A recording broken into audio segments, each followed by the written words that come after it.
जय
श्री कृष्ण बेटा, good afternoon.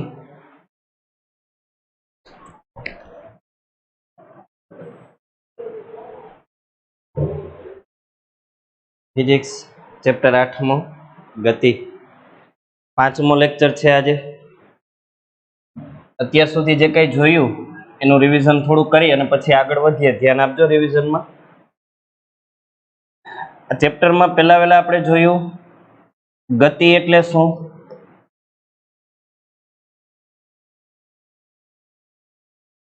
તો આપણે વાત કરી હતી કે જ્યારે કોઈ એક પદાર્થ બીજા પદાર્થની સાપેક્ષે સમયની સાથે સાથે પોતાનું સ્થાન બદલે ત્યારે તે ગતિ કરે છે એવું કહેવાય। લખી દઉં હું, જ્યારે કોઈ એક પદાર્થ બીજા પદાર્થની સાપેક્ષે એની સરખામણીએ સમયની સાથે પોતાનું સ્થાન બદલે ત્યારે તે ગતિ કરે છે એવું કહેવાય। પછી આપણે આગળ જતા એ પણ જોયું હતું કે આ ગતિના બે પ્રકારો છે, નિયમિત ગતિ અને અનિયમિત ગતિ।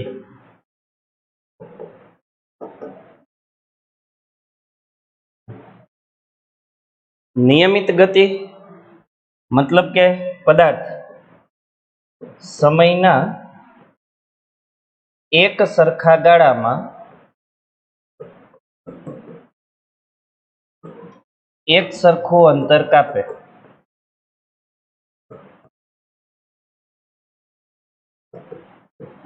ને અનિયમિત ગતિ સમયના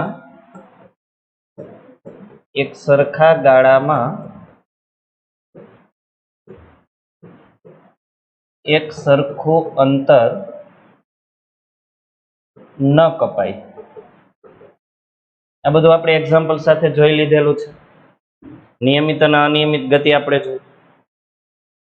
તમે નિયંત્રિત અને અનિયંત્રિત ગતિ પણ કહી શકો। ત્યાર પછી આપણે એવી ચર્ચા કરી હતી કે આ બધી વાતો જો આપણે કરવી હોય ગતિ વિશેની તો એક નિયત બિંદુની જરૂર પડે કે જે બિંદુએથી ગતિનું માપન થઈ શકે। એને આપણે કીધું હતું સંદર્ભ બિંદુ। સંદર્ભ બિંદુ વ્યાખ્યા આપણે એવી લખી હતી, પદાર્થનું સ્થાન દર્શાવવા માટે જે નિયત બિંદુનો, નિયત એટલે નિશ્ચિત નક્કી કરેલ, નિયત બિંદુનો સંદર્ભ તરીકે ઉપયોગ કરવામાં આવે એને સંદર્ભ બિંદુ કહેવાય। એટલે સંદર્ભ બિંદુ બહુ અગત્યનું છે. અક્ષર મોટા કરીશ તો બધું ભાઈ એક સાથે નહીં સમાઈ જાય. તમને દેખાય છે તો વાંધો શું? હે, જોઉં ને, સમજવાની ટ્રાય કરો. સંદર્ભ બિંદુની આપણે વાત કરી હતી. ત્યાર પછી બહુ અગત્યની એવી બે રાશિઓની આપણે ચર્ચા કરી હતી, અંતર અને સ્થાનાંતર. અંતર માટે આપણે લખ્યું હતું પદાર્થે કાપેલ ગતિપથ. ગતિપથ એટલે રસ્તો, એની કુલ લંબાઈને આપણે શું કીધું હતું? અંતર કીધું હતું. ત્યાર પછી આપણે જોયું હતું સ્થાનાંતર. ટૂંકમાં કહી શકીએ ચોક્કસ દિશામાં કાપેલું અંતર એને સ્થાનાંતર કહેવાય. મતલબ કે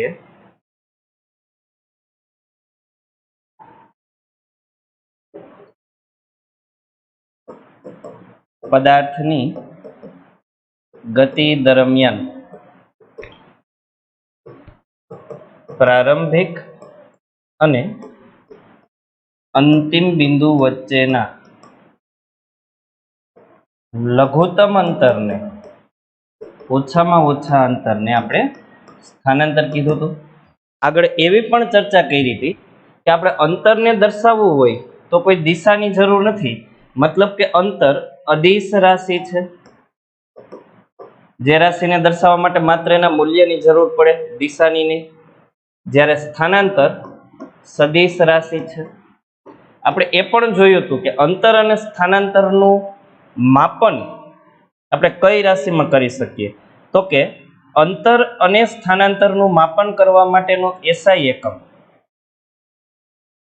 અંતર એઝ વેલ એઝ સ્થાનાંતર ડિસ્પ્લેસમેન્ટ નું માપન કરવા માટેનો એસઆઈ એકમ, સિસ્ટમ ઇન્ટેલિજન્સ યુનિટ એસઆઈ એકમ, એ હતો મીટર. ટૂંકમાં આપણે એને સ્મોલ એમ વડે દર્શાવી શકીએ. એ ઉપરાંત આપણે અંતર અને સ્થાનાંતરનું માપન આપણી અનુકૂળતા માટે કિલોમીટર, મીટર, સેન્ટીમીટર, મિલીમીટર આમાં કરી શકીએ. કંઈ ખોટું નથી. પણ એટલું યાદ રાખવાનું બેટા કે 100 સેન્ટીમીટર બરાબર 1 મીટર થાય અને આવા 1000 મીટર બરાબર 1 કિલોમીટર થાય. આ બધું આપણે જોયું હતું અંતર સ્થાનાંતરની વાત કરી ત્યારે. ખાસ એ યાદ રાખવાનું કે સ્થાનાંતર ચોક્કસ દિશામાં હોય, અંતર માટે દિશાની કોઈ જરૂર નથી. કોઈ પણ દિશામાં અંતર ચાલે. અને ત્યાર પછી આપણે છેલ્લે ડિસ્કસ કરતા હતા ઝડપની, સ્પીડની. ઝડપ, સ્પીડ. એકમ સમયમાં પદાર્થે, ગતિમાન પદાર્થે એકમ સમયમાં કાપેલા અંતરને આપણે શું કીધું હતું? ઝડપ. ઝડપ કહે છે. અને સૂત્ર બનાવતા પણ શીખાતા. જે સ્વતંત્ર રાશિ હોય એને છેદમાં રાખવાની. સમય સ્વતંત્ર છે એટલે આપણે સમયને છેદમાં રાખીએ. સમયની સાપેક્ષે કપાયેલા અંતરની વાત કરી, એને અંશમાં રાખવાનું અંતરને. તો એ જ બની જાય આપણી ઝડપ. ઝડપ બરાબર અંતરના છેદમાં સમય. અંતરનો એસઆઈ એકમ મીટર છે, સમયનો એસઆઈ એકમ સેકન્ડ છે. આ રીતે ઝડપનો એસઆઈ એકમ બને મીટર પ્રતિ સેકન્ડ. આને આપણે આમ પણ લખી શકીએ metre into second inverse second raise to -1. આ બધી ચર્ચા આપણે કરી હતી ઝડપ સુધી. હવે આપણે નવી વાત કરવાની. અત્યારે તમારી સામે સ્ક્રીન ઉપર જે કંઈ દેખાય છે એ બધું આપણે જોઈ લીધેલું છે. હવે આપણે નવી વાત કરવાની. ચાલો.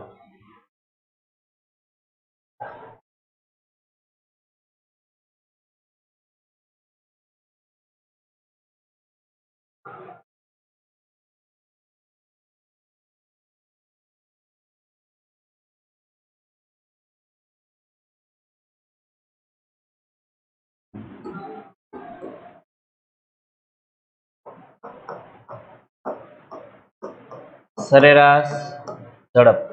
લે સર, આ શું નવું આવ્યું? ઝડપ તો જોઈ, આ શું સરેરાશ ઝડપ? હા, તમે જો શું છે આ સરેરાશ ઝડપ. સમજીએ આપણે આજનો નવો ટોપિક સરેરાશ ઝડપ. તો તમને બધાને ખબર છે એક વાતની, શું? તો કે વ્યવહારમાં આપણે જે ગતિ કરીએ છીએ એમાં આપણી ઝડપ સતત બદલાતી રહે છે, ચેન્જ થાય છે. હે, મેં તમને આની પહેલા કીધું હતું ને, એવું તો ના હોય કે તમે ઘરેથી નીકળો છો બાઇક, કાર કે બાઇસિકલ લઈને અને એક સરખી સ્પીડે જ્યાં જવું છે ને ત્યાં પહોંચી જાવ છો. કે સર હું નીકળો ત્યારે 50 કિલોમીટર પ્રતિ કલાકની ઝડપ હતી અને છેલ્લે જ્યાં પહોંચ્યો ને ત્યાં સુધી 50 કિલોમીટરની ઝડપ હતી. આ શક્ય નથી. તો તમે ત્યાં પહોંચો જ નહીં અને તમે પહોંચી જાવ તો બીજા ઘણાને તમે ઉપર પહોંચાડી દીધા હોય. સમજો છો હું શું કહેવા માંગુ? એક સરખી સ્પીડમાં પોસિબલ નથી ગતિ, ઝડપ બદલાય છે. જ્યારે આપણે ગતિની શરૂઆત કરીએ ત્યારે ઝડપ ઓછી હોય, વળી ઝડપ વધે વધે વધે, વળી રસ્તામાં કોઈ આવી જાય તો ઝડપ ઘટે અને આપણે પાછું અહીંયા હોય એવું બહુ રસ્તામાં બધું બહુ આવી જાય, કાંઈ ના આવે તો છેલ્લે બાકી કૂતરું આવે, કા કૂતરા જેવા કોક આવી જાય, વચ્ચે આવી જાય કોક, બરાબર? એટલે ઝડપ ઘટે, વળી પાછી ઝડપ વધે ઘટે, આવું થઈ રાખે. એટલે કે ટૂંકમાં આપણે એક સરખી ઝડપથી ગતિ નથી કરી શકતા. તો આ કિસ્સામાં ઝડપનું માપન કેમ કરવું? સાયન્ટિસ્ટોને આ પ્રશ્ન વિચારતા કરી દીધા કે આવો કિસ્સો હોય તો ઝડપનું માપન કેમ કરવું? કે ભાઈ ઝડપ તો સતત બદલાય છે સર, તો હવે અમે ઝડપનું માપન કેમ કરશું? જ્યાં પહોંચવું છે ત્યાં સુધીમાં તો ઘણી બધી વખત અમારી ઝડપ બદલાણી, તો અમે હવે શું કરશું ઝડપ માપવા માટે? તો એના માટે સાયન્ટિસ્ટોએ આપણને નવી રાશિ આપી, સરેરાશ ઝડપ.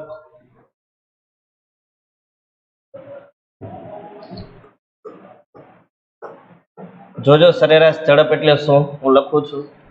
ગતિમાન પદાર્થે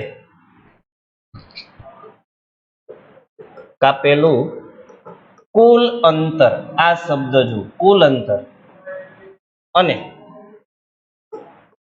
તે અંતર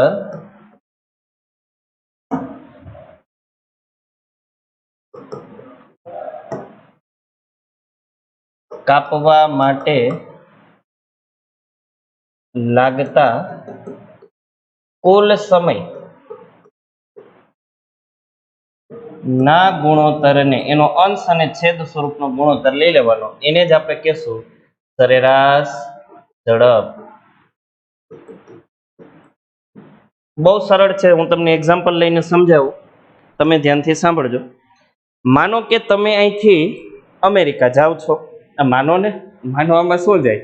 ભલે નથી જવાના, લેક્ચર ચાલુ છે નથી જવાના, પણ માની તો શકીએ ને. માનીને તો ગમે ત્યાં પહોંચી શકીએ. અમેરિકા શું ચંદ્ર પર પહોંચી જાય? હે, હા. અને અવકાશની વાતો બધાને બહુ મજા આવે. હમણાં થોડા દિવસથી પેલું ચાલે છે કે આકાશમાં કંઈક દેખાણું, કંઈક દેખાણું. શું દેખાણું? ઘણા કે એલિયન આવી ગયા, ઘણા કે ભગવાન આવી ગયા, વિમાન એવું આ તે. શું હતું એમ ખબર છે કોઈને? આવું હમણાં દેખાણું તો કઈ નથી ખબર? તમે બહુ એમાં બહુ ધ્યાન નથી દેતા? કંઈક દેખાણું તો ખબર હોય તો હમણાં રાતે આકાશમાં, બરાબર ને? આ બધું શું હોય? જ્યારે નીચેના લેવલે દેખાતું હોય ને ત્યારે અમુક સ્પેસિફિક કંપનીઓ એ પોતાના સર્વરના યુઝ માટે કે અધર યુઝ માટે પૃથ્વીની નીચેની જે કક્ષા છે, લઘુત્તમ અંતરે રહેલી કક્ષા, ત્યાં પ્રાઇવેટ સેટેલાઇટ મૂકતા હોય છે, બરાબર? એ પ્રાઇવેટ સેટેલાઇટ હતા. ત્યાંથી પછી એ લોકોએ લાઇટ કઈ રીતે, તો આપણને બધાને દેખાણું ને આપણે બધા તો કહેતા હતા કે આ શું છે એમ. પણ હવે ખબર પડી શું હતું? સેટેલાઇટ હતા, પ્રાઇવેટ કંપનીએ મૂકેલા, પૃથ્વીની લઘુત્તમ અંતરે, પૃથ્વીથી લઘુત્તમ અંતરે જે કક્ષા હોય ને એમાં મૂકેલા સેટેલાઇટ હતા. બાકી અમુક અંતરે પહોંચી જાય ને પછી એનો કલર છે ને લાઇટનો, એ તમને યલો કે રેડ કે એ ક્યારેય ના દેખાય, એ તમને સ્ટાર જેવા જ લાગે. ઘણા બધા આપણે નથી કહેતા સ્ટાર ચાલ્યો જાય છે, સ્ટાર નથી ચાલતો. સ્ટાર તો સ્ટેબલ હોય, સ્થિર હોય એની જગ્યાએ. ચાલે છે બધા ઉપગ્રહો છે, પૃથ્વીવાસીઓએ જે ઉપગ્રહો મૂક્યા છે એ સિવાય અન્ય પ્રાકૃતિક, કુદરતી, નેચરલી ઉપગ્રહો છે, એ બધું દેખાતું હોય છે આપણને. જઈ આવજો ને ક્યારેક અવકાશમાં, ટાઈમ મળે તો. સફર કર્યા જેવી છે. અને રિયલ સફર ના થાય તો રીડ કરીને, અમુક અવકાશને લગતી સારી સારી બુકો વાંચીને પણ એ સફર થઈ શકે. એ રીતે બુક વાંચીને મજા આવે. તો આપણે વાત કરતા હતા કે માની લઈએ અમેરિકા જઈએ તો શું આપણી સ્પીડ એક સરખી રહે? ચાલો ને, અમેરિકા બહુ નથી જવું, દૂર લાગશે ઘણાને, બરાબર? ટાઈમ પણ બહુ બગડે. તો આપણે સપનામાં આપણે રાજકોટ જઈએ તો શું એક સરખી સ્પીડ રહેવાની? તો કે નહીં. તો એ વખતે આપણે સ્પીડ એટલે કે ઝડપ કઈ રીતે માપશું? જોજો તમે આ રીતે.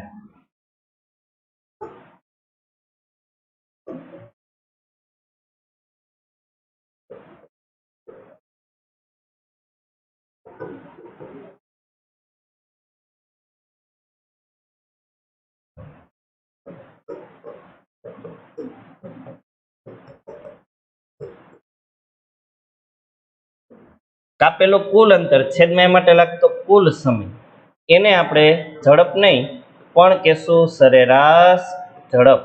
કેવી ઝડપ? સરેરાશ ઝડપ. બોલો તો કેવી ઝડપ? લખવાનું નથી હો, કઈ મેં લખવાનું નથી કીધું, બોલવાનું છે. કેવી ઝડપ? નહીં, મને સંભળાણું નહીં. બોલો સર, તમે દર વખતે કયો સંભળાણું નહીં. તમને થોડું સંભળાય કે અમારા ઘરેથી સ્કૂલે?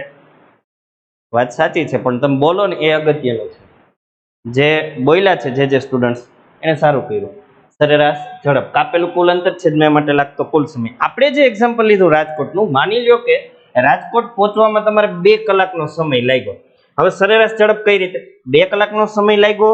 હવે આ જે આપણે 2 કલાકનો સમયગાળો છે એ દરમિયાન આપણી સ્પીડ ચોક્કસ નહોતી, ઝડપ ચોક્કસ નહોતી કે 100 એટલે 100 ની જ સ્પીડ અમે રાજકોટ પહોંચ્યા. વચ્ચે ક્યાંય સ્પીડ ધીમી થઈ જ નહીં, એવું બને ના જ બને ને. તો આપણે પહોંચીએ નહીં રાજકોટ. એટલે આપણી સ્પીડ બદલાતી હોય, પણ બદલાતી સ્પીડ ભલે હોય, આપણે શું કરવાનું? કાપેલ કુલ અંતર ને કુલ સમય લઈ લેવાનો. માનો કે કુલ સમય આપણે રાજકોટ પહોંચવા માટે લઈએ છીએ 2 કલાક, તો અહીં લખી દઉં 2 કલાક. અને કુલ અંતર કેટલું થાય રાજકોટનું? Near about 100 kilometre, 100 kilometre. હવે તમારે આનું ગુણોત્તર લેવાનો, એટલે ભાગાકાર કરવાનો. સાદો બધાને ખબર હોય, 50 ગુણ્યા 2 એટલે 100 થાય. આ 2 ઉડી ગયા. ક્યાં ઉડી ગયા? જ્યાં ઉડવું હોય ત્યાં ઉડીને ગયા, પણ એ ઉડી ગયા. આન્સર શું મળ્યો? 50 કિલોમીટર પ્રતિ કલાક. કલાક છે કલાક, એના માટે ઇંગ્લિશ વર્ડ છે અવર, HOUR, અવર. હવર નહીં, અવર. અવર બોલે એટલે મેં ટૂંકમાં લખ્યું કિલોમીટર પ્રતિ કલાક, કેમ કે સૂત્રમાં ઉપર કિલોમીટર ને નીચે કલાક હતું, તો કિલોમીટર પ્રતિ કલાક. ઝડપ માપવા માટેનો SI એકમ યાદ રાખવો પડશે તમારે, કિલોમીટર પ્રતિ કલાક. હા, અનધર એકમ પણ છે, બીજા ઘણા બધા એકમો છે, એ પણ તમે લઈ શકો. જેમ કે તમે લઈ શકો મીટર પ્રતિ સેકન્ડ, સેન્ટીમીટર પ્રતિ સેકન્ડ, કિલોમીટર પ્રતિ મિનિટ. પણ આપણે જ્યારે SI એકમની વાત કરતા હોય ત્યારે જે ચોક્કસ એકમ હોય એ જ લેવો પડે. ઝડપ, સોરી બેટા, એક મિસ્ટેક થઈ ગઈ છે મારાથી. SI એકમ કિલોમીટર પ્રતિ કલાક નહીં, મીટર પ્રતિ સેકન્ડ. કારણ કે ઉપર અંતર છે, અંતરનું SI એકમ મીટર ને નીચે સમય, સમયનું SI એકમ સેકન્ડ. હા, અન્ય એકમોની જો આપણે ચર્ચા કરીએ તો તમે કિલોમીટર પ્રતિ કલાક કે સેન્ટીમીટર પ્રતિ સેકન્ડ લઈ શકો. ઝડપનું SI એકમ મીટર પ્રતિ સેકન્ડ છે. અહીંયા આપણે કિલોમીટર ને કલાકમાં હતું એટલે કિલોમીટર પ્રતિ કલાકમાં આન્સર મળ્યો છે. આજે તમને મળી એ છે સરેરાશ ઝડપ. આનો મતલબ એવો નથી કે તમે 50 ની જ સ્પીડે કન્ટિન્યુઅસ રાજકોટ પહોંચ્યા. ક્યારેક ઝડપ વધી, ક્યારેક ઘટી, ક્યારેક વધી ઘટી, પણ સરેરાશ તમે જો ગણો તો તમારી ઝડપ હતી 50 ની. તો આ રીતે આપણે સરેરાશ ઝડપને કેલ્ક્યુલેટ કરી શકીએ. બહુ સરળ છે સમજવામાં. આમાં કોઈને કઈ ક્વેશ્ચન ડાઉટ હોય તો કહેજો હો ભાઈ, મૂંઝાતા નહીં.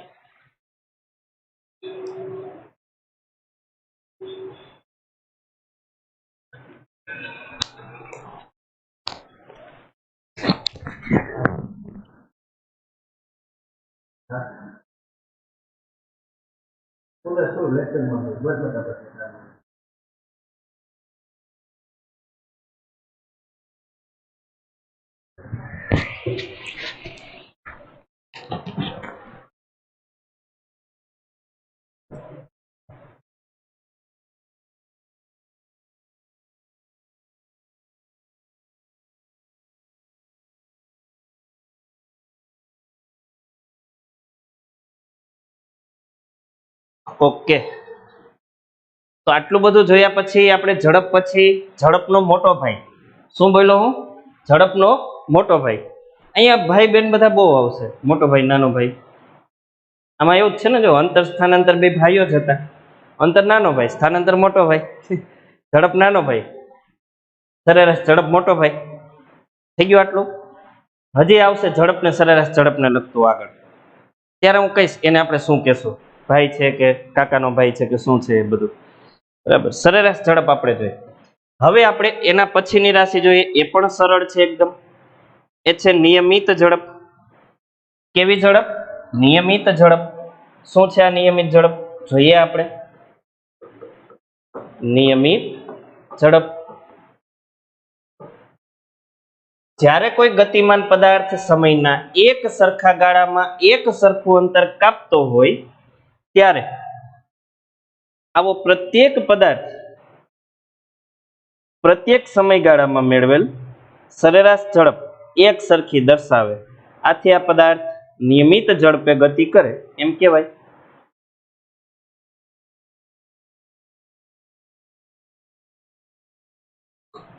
જો કોઈ ગતિમાન પદાર્થ,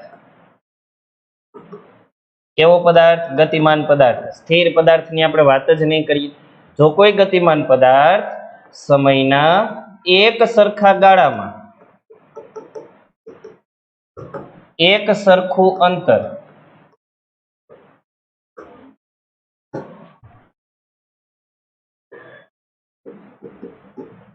કાપતો હોય, જો કોઈ ગતિમાન પદાર્થ સમયના એક સરખા ગાળામાં એક સરખું અંતર કાપતો હોય, તો આવા પ્રત્યેક સમયગાળામાં પદાર્થે મેળવેલ સરેરાશ ઝડપ એક સરખી હોય, તો આવા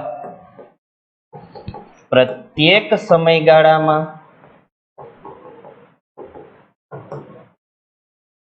પદાર્થે મેળવેલી સરેરાશ ઝડપ એક સરખી હોય. આ વાત આપણે સમજીએ. સરેરાશ ઝડપ એક સરખી ક્યારે હોય? તો ભાઈ તમે અહીંથી રાજકોટ પહોંચો છો એ દરમિયાન તમારી સ્પીડ 50 ની જ હોય, બદલે જ નહીં ઝડપ. પેલી રાજકોટ માનો 2 કલાકે પહોંચ્યા, પેલી 15 મિનિટે ઝડપ 50 ની, બીજી 15 મિનિટે 50 ની, ત્રીજી 15 મિનિટે 50 ની, ચોથી 15 મિનિટે 50 ની. ઝડપ ચેન્જ જ ન થાય. આવું શક્ય નથી. શક્ય નથી. પણ માનો કે આવું જ થયે રાખે છે, તો આ જે કિસ્સો છે એની સરેરાશ ઝડપ તમને એક સરખી મળે. તો આવી જે ઝડપ છે કે જ્યારે પ્રત્યેક સમયગાળામાં પદાર્થે મેળવેલી સરેરાશ ઝડપ એક સરખી હોય, ત્યારે આ પદાર્થ નિયમિત ઝડપે ગતિ કરે છે તેવું કહેવાય. નિયમિત ઝડપે ગતિ કરે છે તેવું કહેવાય. આ થઈ નિયમિત ઝડપની વાત. અથવા એના માટે એક બીજો શબ્દ છે, અચળ ઝડપે ગતિ કરે છે એમ કહેવાય.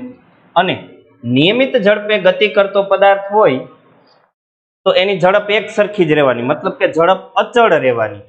અચળ મીન્સ એક સરખું. અચળનો મતલબ શું થાય? એક સરખું. અથવા તમે એમ પણ લખી શકો બદલાયા વગરનું. બદલાય જ નહીં ને ઝડપ. લીવર છે તો એ કન્ટિન્યુઅસ રહે, ચેન્જ જ ના થાય ને.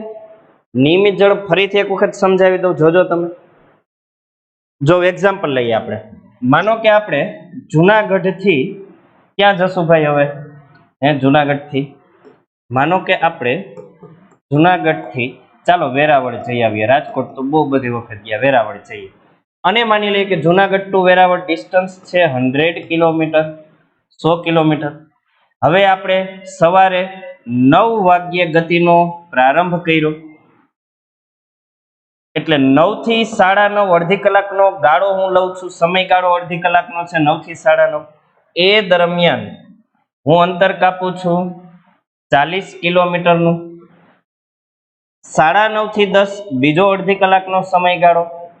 એ દરમિયાન હું ફરીથી અંતર કાપું છું 40 કિલોમીટર. 10 થી 10:30 વળી પાછો અડધી કલાકનો સમયગાળો થયો, એમાંય હું અંતર કાપું છું 40 કિલોમીટર. આવું છેક સુધી ચાલે, વેરાવળ ન પહોંચું ત્યાં સુધી. મતલબ કે દર અડધી કલાકના સમયગાળામાં 40 કિલોમીટરનું એક સરખું અંતર કપાય. આને કહેવાય એક સરખા સમયગાળામાં એક સરખું અંતર કાપવું. મતલબ કે ઝડપ સરખી છે, પદાર્થની ઝડપ સરખી છે. તમે એમ પણ કહી શકો કે પદાર્થની અંતરની પણ હવે આપણે ઝડપ લખીએ. ઝડપ 40 કિલોમીટર પ્રતિ કલાક, 40 કિલોમીટર પ્રતિ કલાક છે દર વખતે. પેલી અડધી કલાકે ઝડપ 40 કિલોમીટર પ્રતિ કલાકની હતી, એટલે આપણું પેલું જે સ્પીડોમીટર હતું ને એમાં છે ને ઝડપનો કાંટો છે ને એ 40 ઉપર જ હતો, 40 ઉપર જ. પેલી અડધી કલાકે ઝડપનો કાંટો 40 ઉપર હતો 9 થી 9:30. વળી 9:30 થી 10 કાંટો 40 ઉપર હતો, 10 થી 10:30 કાંટો 40 ની સ્પીડ ઉપર હતો, 40 કિલોમીટર પ્રતિ કલાક, મતલબ કે સમયના એક સરખા ગાળામાં ઝડપ એક સરખી. હવે આ કિસ્સામાં સરેરાશ ઝડપ લઈએ તો શું મળે? સરેરાશ ઝડપ સરખી જ છે ને બધાની, એટલે પ્રત્યેક સમયગાળામાં પદાર્થે મેળવેલી સરેરાશ ઝડપ એક સરખી હોય તો આવી જે ગતિ થઈ એને નિયમિત ગતિ અથવા નિયમિત ઝડપ આપણે કહેશું.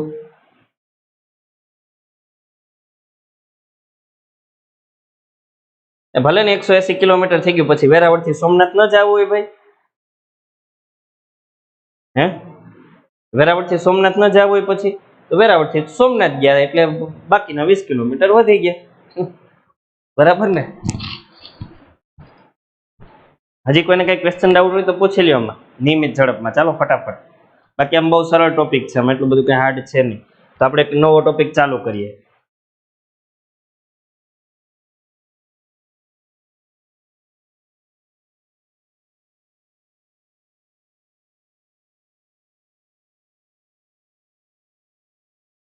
ઓકે, ક્લિયર, ખૂબ સરસ. ચાલો હવે તમે જોજો તો અહીંયા. અરે સર અહીંયા તો જોઈએ છીએ ક્યારના, હવે કેટલુંક જોશું? તો હજી તો લેક્ચર ચાલુ થયો છે ને, છેલ્લે સુધી અહીંયા જ જોવાનું છે. બરાબર, હું તો વારે વારે બોલતો જ રહીશ, અહીંયા જોજો, અહીંયા જોજો. આપણે ઝડપ માટે એવું લખ્યું હતું, હું ફરીથી લખી દઉં. ગતિમાન પદાર્થે, કેવા પદાર્થે? ગતિમાન પદાર્થે, શક્તિમાન પદાર્થે નહીં હો. હા, શક્તિ તો હોય જ પદાર્થમાં, પણ આપણે એને શક્તિમાન નહીં બનાવીએ, આપણે એને ગતિમાન બનાવશું. હા, નિયમિત ઝડપ બહુ ઓછી શક્ય છે.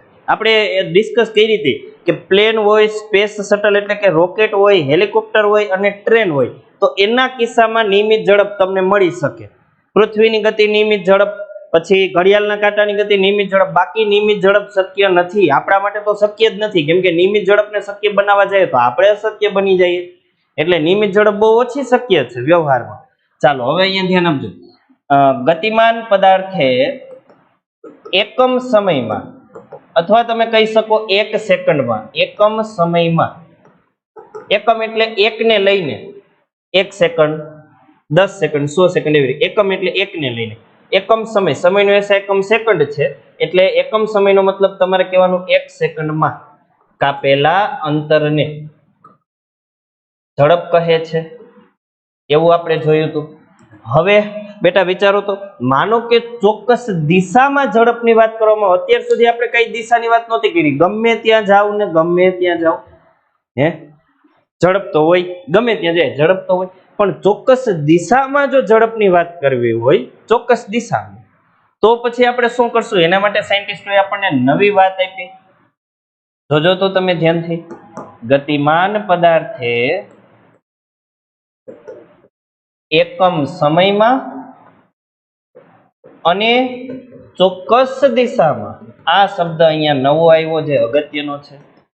ચોક્કસ દિશામાં કાપેલા અંતરને આપણે શું કહેશું? તો કે સર આ ઝડપનો એક મોટો ભાઈ સરેરાશ ઝડપ હતો, એનાથી મોટો ભાઈ વેગ, વેલોસિટી, વેગ કહે છે. આ થઈ ગઈ વેગની વ્યાખ્યા, જે વાત આપણે નવી કરી. વેગ એટલે શું?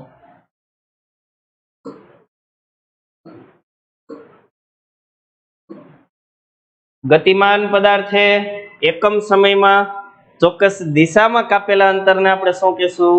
વેગ. એટલે વેગ એ સદિશ રાશિ થઈ. બહુ સાચી વાત કરી છે બેટા, વેગ એ સદિશ રાશિ થઈ. ઘણા બધા બાળકોને બહુ ઉતાવળ હોય, અને સારું ને, મગજમાં આવી જાય તો એ સારું કહેવાય. જેમ કે ભાઈએ લખ્યું આ સદિશ રાશિ છે તો સારું કહેવાય, ને મગજમાં આવી ગયું.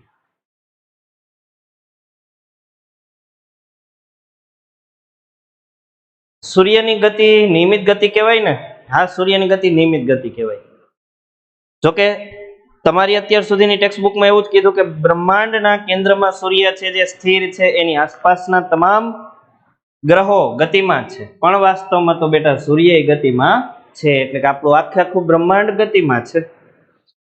આને, આ વાતને તમે બીજી રીતે લખી શકો. ચોક્કસ દિશામાં કાપેલા અંતરને આપણે શું કીધું હતું? સ્થાનાંતર. એટલે આની આ વાતને તમે બીજી રીતે કહી શકો. ગતિમાન પદાર્થે, કેવા પદાર્થે? ગતિમાન, શક્તિમાન નહીં, ગતિમાન પદાર્થે એકમ સમયમાં કરેલા સ્થાનાંતરને, સ્થાનાંતર મતલબ ચોક્કસ દિશામાં કાપેલા અંતરને વેગ કહે છે. અને એટલે આપણે તરત જ ભૂલ્યા વગર નીચે એક વાત લખી નાખશું, આમ. કેમ આમ? આમ એટલે આમ વેગ એ સદિશ રાશિ છે, કારણ કે વેગને દર્શાવવા માટે મૂલ્ય ઉપરાંત દિશાની પણ જરૂર પડે છે. અને વેગનું સૂત્ર શું બને? બહુ સરળ છે વેગનું સૂત્ર. આપણે આ વ્યાખ્યા ઉપરથી જ વેગનું સૂત્ર બનાવીએ. કેમ બનશે સૂત્ર? તો કે સર, સૂત્ર બનાવતી વખતે એક વાતનું ધ્યાન રાખવાનું. શું ધ્યાન રાખવાનું? તો કે છેદમાં તમારે એવી રાશિ મૂકવાની કે જે સ્વતંત્ર હોય. તો અહીંયા વેગની વ્યાખ્યા ઉપરથી તમે બેટા મને કહો તો સ્વતંત્ર રાશિ કઈ છે?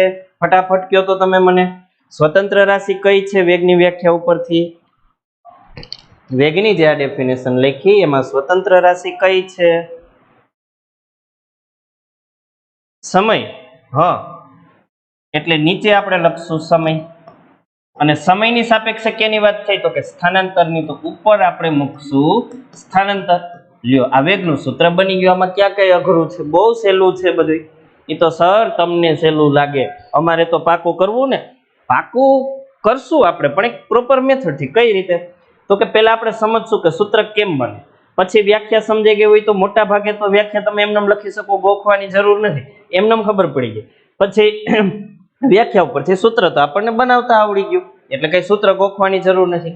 આટલું યાદ રાખવું પડે, ગતિમાન પદાર્થે એકમ સમયમાં કરેલા સ્થાનાંતરને વેગ કહે છે. હવે સ્થાનાંતરનો એસઆઈ એકમ શું? તો કે જે અંતરનો એસઆઈ એકમ છે ને એ જ સ્થાનાંતરનો એસઆઈ એકમ છે, મીટર. છેદમાં સમયનો એસઆઈ એકમ શું? તો કે સેકન્ડ.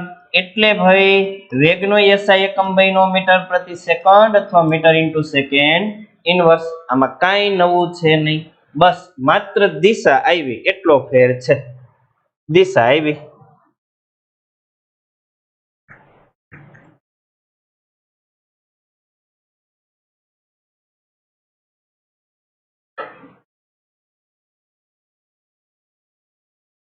ચાલો હજી આમાં થોડાક ડીપમાં જઈએ.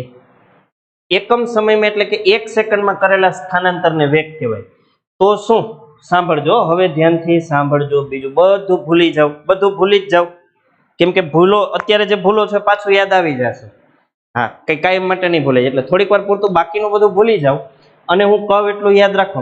અહીંયા બેટા એવું કીધું કે એકમ સમયમાં કરેલા સ્થાનાંતરને, એકમ સમયમાં કરેલું સ્થાનાંતર એનો મતલબ ભાઈ 1 સેકન્ડમાં કરેલું સ્થાનાંતર, એને આપણે કીધું વેગ. તો મારે તમને એક પ્રશ્ન પૂછવો છે કે શું દરેક પદાર્થનો વેગ દરેક સમયે એક સરખો રહેશે? મોટા ભાગના પદાર્થો છે એનો વેગ સમયની સાથે બદલાય છે કે એક સરખો રહે છે? તો કે સર બદલાય છે. દર સેકન્ડે કઈ વેગ થોડોક એક સરખો હોય. માનો કે આપણે જુનાગઢ થી વેરાવળ જવાનું નક્કી કર્યું એટલે દિશા ચોક્કસ થઈ ગઈ, ચોક્કસ દિશામાં જ વેરાવળ આવે, ગમે તે દિશામાં કઈ વેરાવળ ના આવે. એટલે ચોક્કસ દિશામાં આપણે ગતિ કરતા હોય તો શું દર સેકન્ડે આપણો વેગ, આપણી ઝડપ એ ચોક્કસ હોય? તો કે ના ના, એવું તો કઈ હોતું નથી, એ તો બદલાતી રહે છે.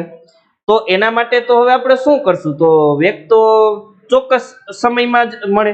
દર સેકન્ડે જો એક સરખી ઝડપ હોય તો વેગ મળે, પણ આપણી ઝડપ તો બદલાતી રહે ને ચોક્કસ દિશામાં. તો એના માટે આપણે શું કરશું? એના માટે આપણે એક નવી રાશિ લઈ લેશું. જેમ ઝડપ વખતે લીધું હતું સરેરાશ ઝડપ, એમ અહીંયા વેગ વખતે લઈ લેશું સરેરાશ વેગ.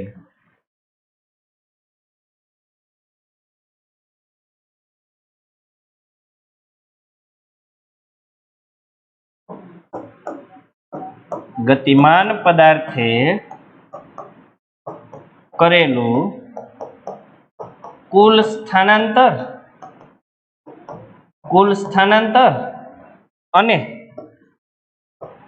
તે માટે એટલે કે આ સ્થાનાંતર કરવા માટે લાગતા કુલ સમયના ગુણોત્તરને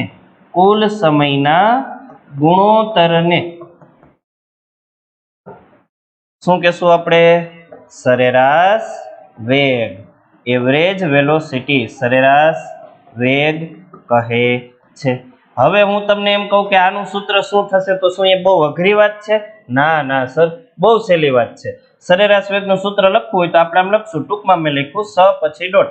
સરેરાશ વેગ બરાબર કુલ અંતર છેદમાં કુલ સમય કાપેલું, અથવા તો આપણે લખશું કરેલું કુલ સ્થાનાંતર છેદમાં એ માટે લાગતો કુલ સમય. આ ગુણોત્તર લઈ લ્યો એટલે તમને સરેરાશ વેગ મળી જાય. અને વ્યવહારમાં તમને મોટા ભાગે સરેરાશ વેગ જ મળશે. વેગ તો બહુ ઓછા કિસ્સામાં મળે, જ્યારે પદાર્થ એની ઝડપ બદલા વગર ચોક્કસ દિશામાં ગતિ કરે ત્યારે જ સરેરાશ ઝડપ મળે.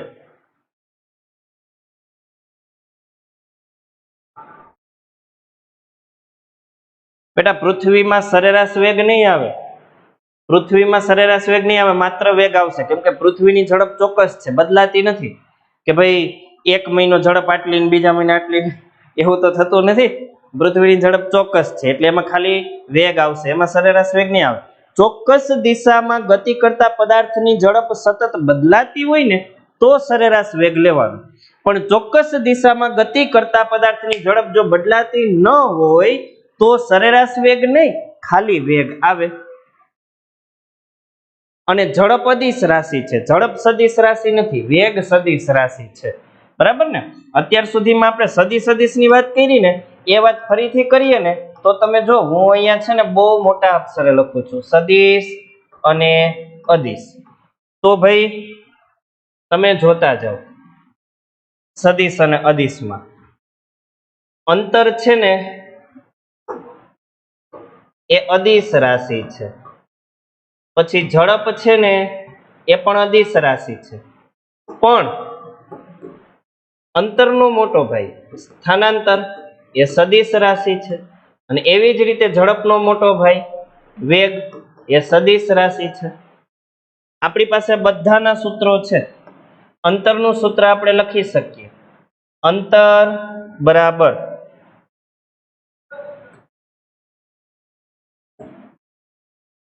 અંતર ગતિમાન પદાર્થ કાપેલ ગતિપથની કુલ લંબાઈ. એટલે આનું સૂત્ર નહીં બને, કેમ કે કોઈની સાપેક્ષે વાત નથી, સીધી વાત છે. ઝડપનું સૂત્ર બને. શું બને? અંતરના છેદમાં સમય. એકમ સમયમાં કાપેલું અંતર એટલે દર સેકન્ડે લેવું પડે. જ્યારે વેગમાં શું હોય? વેગ તો સ્થાનાંતરના છેદમાં સમય, સ્થાનાંતરના છેદમાં સમય એટલે એ થઈ ગયું વેગનું સૂત્ર. પછી હજી આગળ આપણે લખી શકીએ સરેરાશ વેગ અને સરેરાશ ઝડપ. તો સરેરાશ ઝડપ એટલે અહીંયા ખાલી અંતર છે, કેમ કે એ દર સેકન્ડે કાપેલું અંતર હોય. ઝડપ એટલે દર સેકન્ડે કાપેલું અંતર હોય, પણ આપણે દર સેકન્ડે એક સરખું અંતર નથી કાપતા, એટલે આપણે લેશું સરેરાશ ઝડપ. અને એમાં આપણે લખશું કાપેલું કુલ અંતર છેદમાં એ માટે લાગતો કુલ સમય. અને સેમ કન્ડિશનમાં અહીંયા કુલ સ્થાનાંતર છેદમાં એ સ્થાનાંતર કરવા માટે લાગતો કુલ સમય. અત્યાર સુધી જોયેલા બધા જ સૂત્રો બોર્ડમાં તમારી સામે છે, જોવ તમે ધ્યાનથી. કેટલા સૂત્ર કર્યા? 1 2 3 અને 4. 4 સૂત્ર આપણે કર્યા. એસઆઈ એકમ લખવો હોય તો પણ સરળ છે, આપણને બધાને યાદ જ છે. અંતરનો એસઆઈ એકમ મીટર, સમયનો એસઆઈ એકમ સેકન્ડ, એટલે ઝડપનો એસઆઈ એકમ બને છે મીટર પ્રતિ સેકન્ડ. સરેરાશ ઝડપનો એસઆઈ એકમ એ જ થશે, કુલ અંતર ને કુલ સમય, તો મીટર પ્રતિ સેકન્ડ સરેરાશ ઝડપનો એસઆઈ એકમ થઈ ગયો.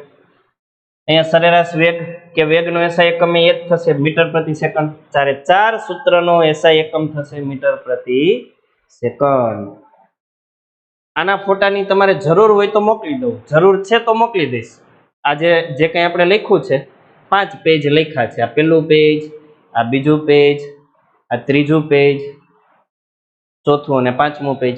જરૂર હોય તો મોકલી દો. ઓકે, ચાલો મોકલી દઈશ. આ જે છે સ્પીડ બતાવતું મીટર, એને આપણે શું કીધું હતું ખબર તમને? સ્પીડોમીટર. સ્પીડોમીટર શું કરે? સ્પીડ માપે. વાહનોની અંદર જે સ્પીડોમીટર છે એ સ્પીડ કયા એકમમાં માપે? કિલોમીટર પ્રતિ કલાકમાં.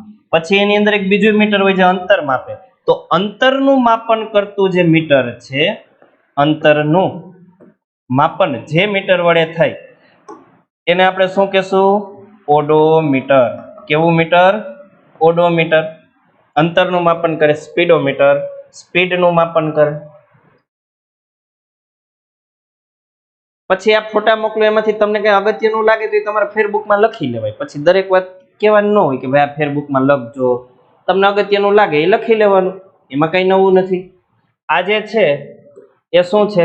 તો કે સૂત્ર સદિશ અદિશ સ્વરૂપે એસઆઈ એકમ સાથે, વિથ એસઆઈ યુનિટ, એસઆઈ એકમ સાથે. આ એક જ પેજમાં બધું તમારી સામે છે. વેગ સુધી આપણે જોયું અને સરેરાશ વેગ સુધી. હવે સરેરાશ વેગનું સૂત્ર આપણે શું લેશું ભાઈ? કેમ કે સરેરાશ વેગ છે એમાં દર સેકન્ડે તો આપણને કઈ મળશે નહીં. તો સરેરાશ વેગની વ્યાખ્યા તો આપણે જોઈ લીધી. સરેરાશ વેગની કે ગતિમાન પદાર્થે કરેલું કુલ સ્થાનાંતર અને એ માટે લાગતો કુલ સમય, એના ગુણોત્તરને સરેરાશ વેગ કહેવાય. પણ આપણે લેશું કઈ રીતે સરેરાશ વેગ? તો તમે જોજો સરેરાશ વેગ કઈ રીતે લેવાય. એસઆઈ નું ફૂલ ફોર્મ શું થાય? ભાગ્યેશ જાની. બેટા મેં આની પહેલા એક વખત કહી દીધું છે, છતાંય પાછું કહી દઉં. એસઆઈ એકમ આપણે દર વખતે બોલીએ છીએ, એનું આખું નામ શું છે? SI means system intelligence. સરસ. સિસ્ટમ ઇન્ટેલિજન્સ એટલે શું?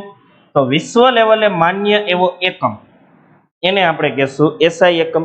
બાકી અલગ અલગ ઘણા બધા એકમોમાં આપણે રાશિનું માપન કરી શકીએ, પણ વિશ્વ લેવલે માન્ય એવો જે એકમ હોય એને આપણે કહેશું એસઆઈ એકમ. સિસ્ટમ ઇન્ટેલિજન્સ એનું આખું નામ છે. ચાલો હજી કોઈને કઈ પ્રશ્ન હોય તો પૂછી લ્યો ફટાફટ, નહીતર પછી હું આગળ વધું.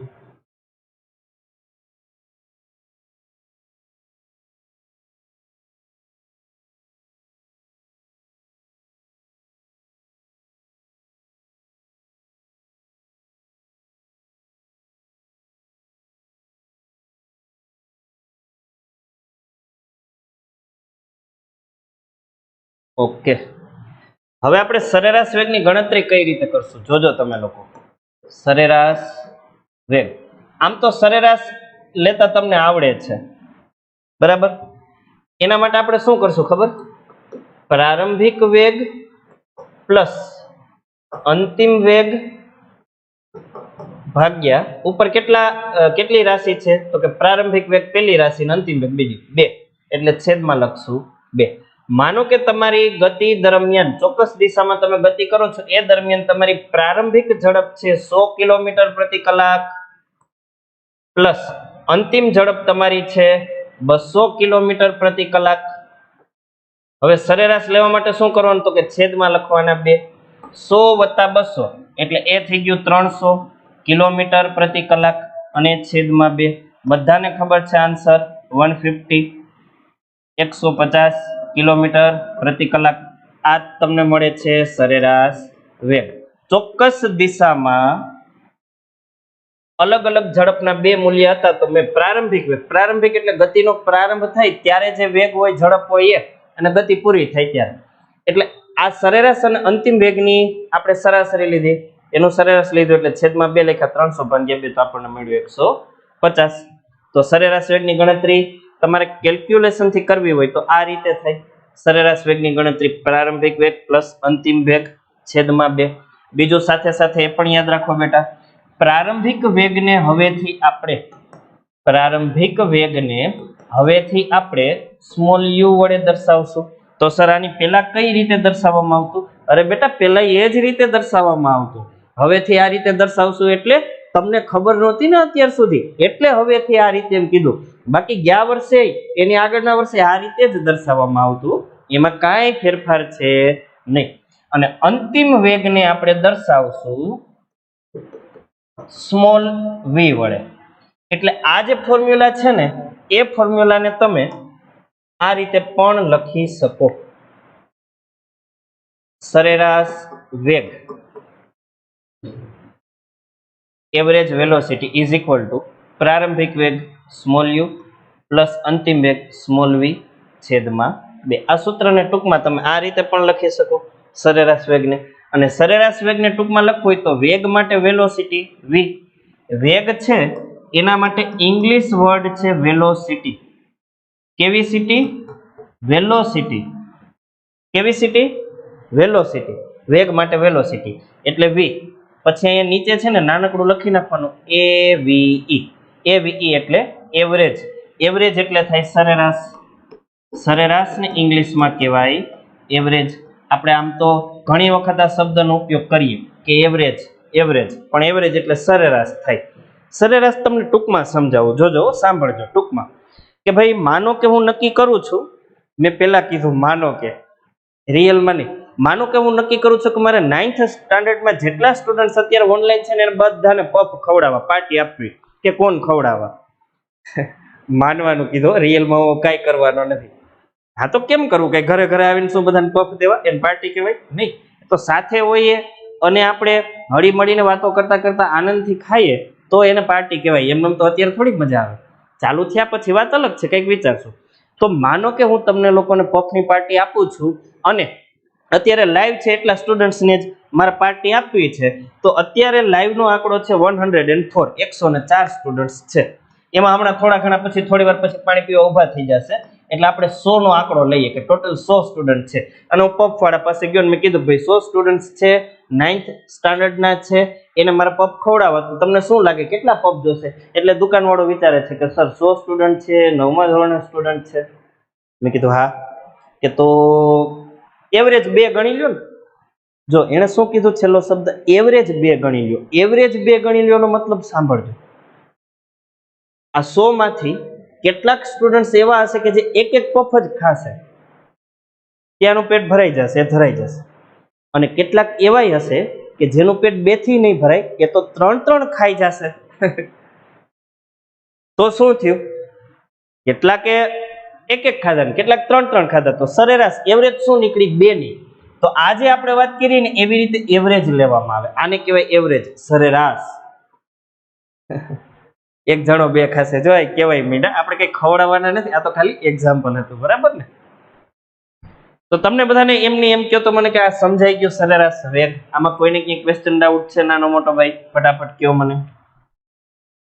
અને હા, એક વાત એ પણ કહી દઉં કે સરેરાશ વેગનો એસઆઈ એકમ એ જ થશે જે વેગનો એસઆઈ એકમ હતો. અહીંયા ઉપર એ સરખી રાશિ છે એટલે એમાં કઈ બદલાઈ નહીં જાય હો ભાઈ. વેગનો એસઆઈ એકમ હતો એ જ રહેશે, એકમ ચેન્જ નહીં થઈ જાય.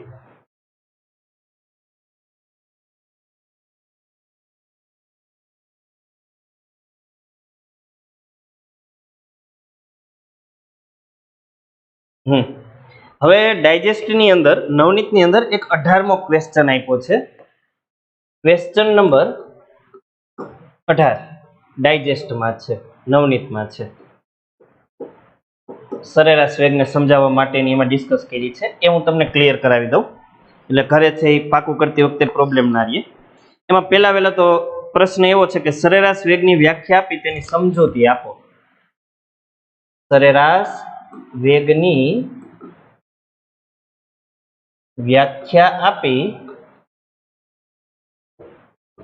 તેની સમજૂતી પણ આપો એવું કીધું છે. સમજાવવાનું છે, સમજૂતી આપો.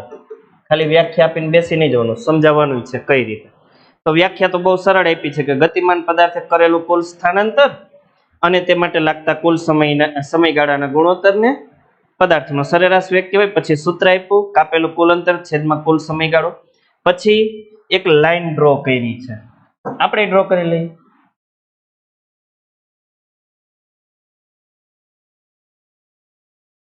આ રીતે એક લાઈન ડ્રો કરેલી છે.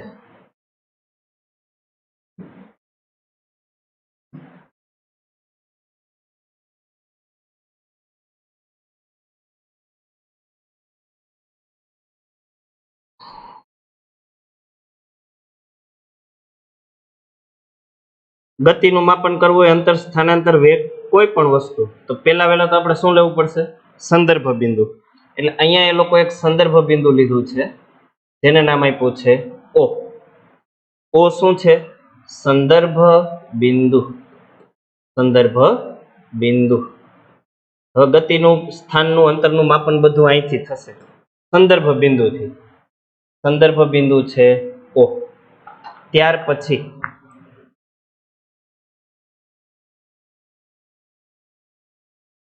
એક પ્રારંભિક સ્થાન તમને આપ્યું છે બિંદુ એ, અહીંયા એ, અને અંતિમ સ્થાન એને એ લોકોએ નામ આપ્યું છે બિંદુ બી. આ છે પ્રારંભિક સ્થાન. પદાર્થની ગતિ અહીંથી શરૂ થશે અને અહીંયા પૂરી થશે, એટલે આ છે અંતિમ સ્થાન.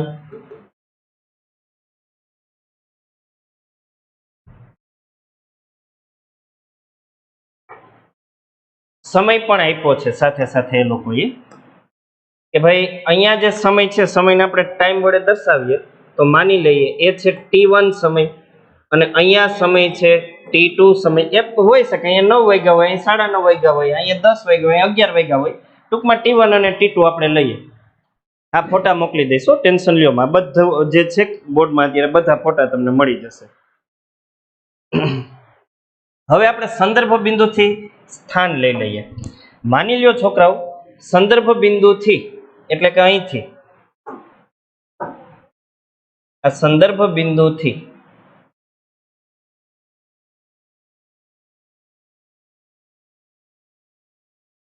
આ જે અંતર છે અહીં સુધીનું, અહીં સુધીનું,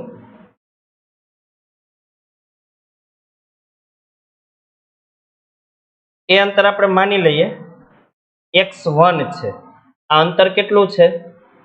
x1. x1. અને સંદર્ભ બિંદુથી અંતિમ સ્થાન જે છે એનું અંતર આપણે માની લઈએ આ અંતર, સપોઝ કે આપણી આગળ છે x2. આ છે x2 અંતર. આ અંતર છે સંદર્ભ બિંદુથી અંતર છે, જ્યાંથી આપણે માપન કરીએ છીએ એ સંદર્ભ બિંદુથી પ્રારંભિક સ્થાન x1 અંતરે, અંતિમ સ્થાન x2 અંતરે છે, એવું અહીંયા તમને કીધું છે.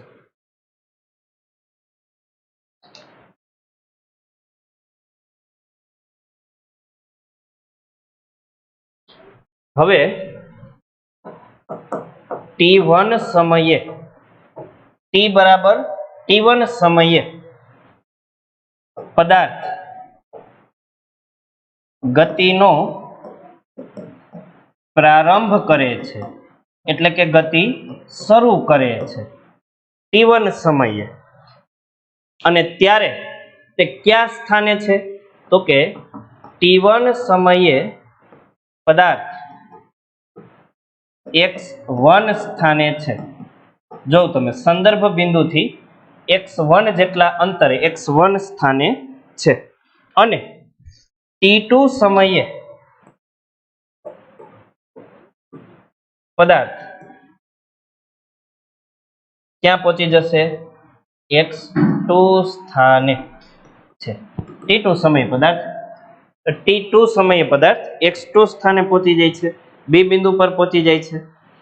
હવે આપણે સમયનો જો તફાવત લઈએ, પહેલા આપણે લઈએ છીએ સમયનો તફાવત. સમયનો તફાવત, તફાવતને બેટા આપણે ડેલ્ટા વડે દર્શાવી શકીએ. તફાવત એટલે બાદબાકી પણ કહી શકો તમે મેથ્સમાં. સમયનો તફાવત એને આ ત્રિકોણની જે મેં નિશાની કરી એને આપણે કહેશું ડેલ્ટા ટી. બરાબર આપણે શું કરશું? T2 minus T1. મોટી રાશિમાંથી નાની રાશિ બાદ કરાય તફાવત લેતી વખતે, એટલે અંતિમ સ્થાને જે સમય હતો એમાંથી પ્રારંભિક સ્થાનનો સમય આપણે બાદ કરીએ, T2 માઇનસ T1. આ રીતે સમયનો તફાવત મળે. અને જો મારે સ્થાનનો તફાવત લેવો હોય, સ્થાનનો તફાવત, તો એને હું કહી દઉં છું ડેલ્ટા x. કેમ કે સ્થાનને આપણે x1 અને x2 વડે, તો અહીંયા થશે x2 માઇનસ x1, અંતિમ સ્થાન માઇનસ પ્રારંભિક સ્થાન. અને હવે જો આપણે સરેરાશ વેગનું સૂત્ર લેવું હોય, સરેરાશ વેગ, એવરેજ વેલોસિટી VAVE, તો એના બરાબર શું થશે? તો કે ઉપર કાપેલું કુલ અંતર અથવા કરેલું સ્થાનાંતર, તો ઉપર આપણે લખશું ડેલ્ટા એક્સ, છેદમાં આપણે લખશું ડેલ્ટા ટી, સમયનો તફાવત, મતલબ કે ઉપર આવશે x2 - x1 અને નીચે આવશે t2 - t1. આ x2 x1 t2 t1 એને લઈને આ વાત થોડી જટિલ બને છે, બાકી એકદમ સરળ એવી આ વાત છે, આમાં કઈ અઘરું છે નહીં. એટલે જોઈને મૂંઝાઈ જવાનું નહીં. જોઈને મૂંઝાઈ જઈએ તો ચાલે એમ પણ નથી અત્યારના સમયમાં ભાઈ, દેખીતા તો બધું અઘરું જ છે. અને છેલ્લી વાત આજના લેક્ચરની, વેગ બદલાવાનું કારણ. જો વેગ બદલાય તો એના માટેના કારણો ક્યાં ક્યાં હોઈ શકે, જોજો તમે લોકો. પહેલું કારણ દિશા. જો દિશા બદલાય તો વેગ બદલાય, કેમ કે ચોક્કસ દિશામાં પદાર્થની ઝડપ એને જ વેગ કહેવાય, એટલે દિશા બદલાય તો વેગ બદલાય. બીજું ઝડપ, ઝડપ બદલાય તો પણ વેગ બદલાય. અને ત્રીજું દિશા તથા ઝડપ બંને, આ બંને જો બદલાય તોય વેગ બદલાય. એટલે આ ત્રણ રાશિ એવી છે કે જેને લઈને વેગ બદલાય છે. જો દિશા બદલાય તો પણ વેગ બદલાય, ઝડપ બદલાય તોય વેગ બદલાય, અને દિશા અને ઝડપ બે બદલાય તો ડેફિનેટલી વેગ બદલાય જ. એટલે આ વેગ ના બદલાવનું કારણ છે, આટલી રીતે વેગ બદલાય. માનો કે હું એવું નક્કી કરું છું કે એ બિંદુથી ગતિનો પ્રારંભ કરી આ એ બિંદુ અને બી બિંદુએ જવાનું છે, આ બી બિંદુએ, તો આ જ દિશામાં મારી જે ઝડપ હોય ને એને વેગ કહેવાય. પણ હું માનો કે આ દિશામાં 50 કિલોમીટર પ્રતિ કલાકની ઝડપે જાઉં છું, આટલી મારી ઝડપ છે, તો એ વેગ બનશે કેમ કે ચોક્કસ દિશામાં છે. પણ એની જગ્યાએ હું જો આ દિશામાં ભાગું, આ દિશામાં એકદમ ઓપોઝિટ ડિરેક્શનમાં, ત્યારે મારો વેગ 50 કિલોમીટર પ્રતિ કલાક હોય ને, તો એને હવે શું કહેવાય ખબર? માઇનસ કહેવાય. -50 કિલોમીટર પ્રતિ કલાક. કારણ કે વેગ ચોક્કસ દિશામાં, આ દિશામાં જવાને બદલે સર તમે આની વિરુદ્ધ દિશામાં જતા રહી, એટલે અહીંયા આવી ગયું માઇનસ, આ રહેશે પ્લસ. બરાબર છે. આ બધી વેગ વિશેની વાતો હતી, પણ હવે ટાઈમ પૂરો થઈ ગયો એટલે લેક્ચર અહીં સુધી જ આપણે રાખવો પડશે. આજનું હોમવર્ક જે થોડું ઘણું છે હું તમને આપી દઉં. છેલ્લે લગભગ આપણે ક્વેશ્ચન 12 સુધી લખ્યું હતું.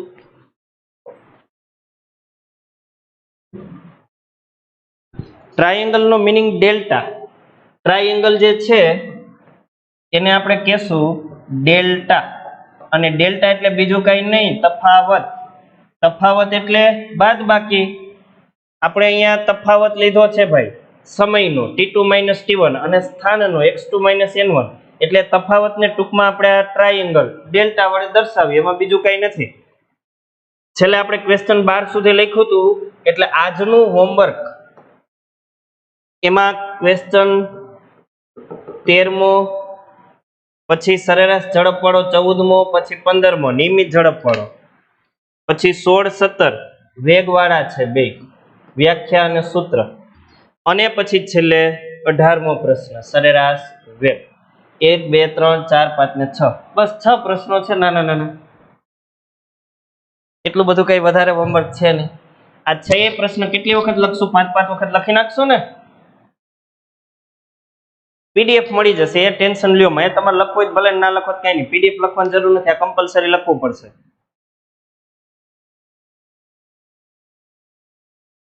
આ બધા પ્રશ્નો એક વખત ફેરબુકમાં લખી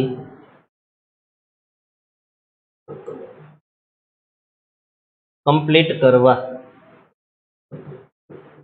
એક જ વખત આપ્યા છે એટલે ધ્યાનથી લખજો. જે વિદ્યાર્થી ધ્યાનથી નહીં લખે એને 5 વખત લખવા મળશે.